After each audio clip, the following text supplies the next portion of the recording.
The first Barlow graduation I ever attended was for my older sister Ainsley. I sat next to my younger sister Reagan, who was 9 at the time. Graduation began, and by the time we got to the third student speaker, Reagan, who was looking out at the crowd of hundreds of students, leaned over and whispered to me and my mom, "Is everyone gonna talk?" I'll share the good news with all you younger siblings out there today. This graduation is pretty long, but we're not all giving speeches. Barlow is, like all things in this world, imperfect. But I implore you to consider the blessing it has been to get to go here.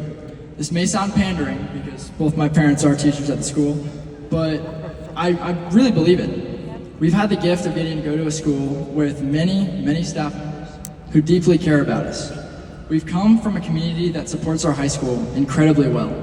When looking at another school's home crowd and student section versus our own, there's just no comparison.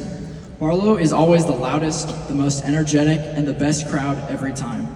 I vividly remember being at the state championship basketball game and seeing the crowd of alumni and community members was greater than even either student section. That is some unheard of levels of community support. Now, we're all leaving the student role, and we get to be Barlow alumni, and it's our responsibility to encourage the next generation of Barlow students the same way previous ones did for us.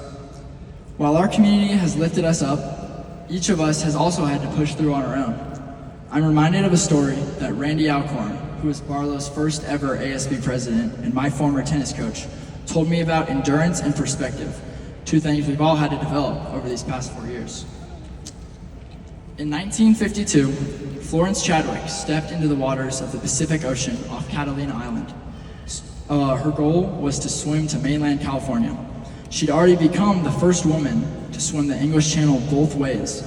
For 15 hours, she swam, barely able to see the support boats that guided her through the intense fog. When she begged to be taken out of the water, her mother, beside her in a boat, encouraged her to keep going, saying the shore was near.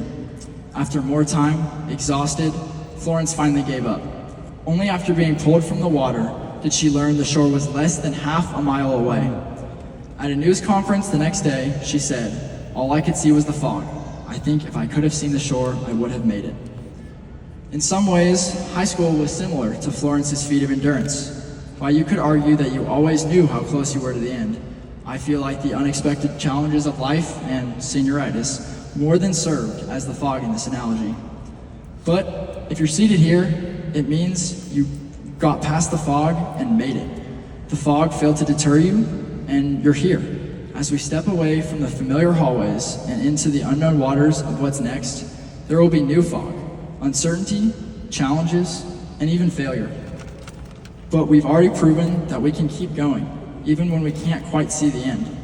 Carry with you the strength and support that you found here. Draw on it when it feels like the journey is too long or the shore too far, because no matter what situation you find yourself in, no matter how intense the fog, you've made it to shore before, and you can do it again. I hope we all feel the pride of being Barlow Bruin alumni. Congratulations, class of 2025.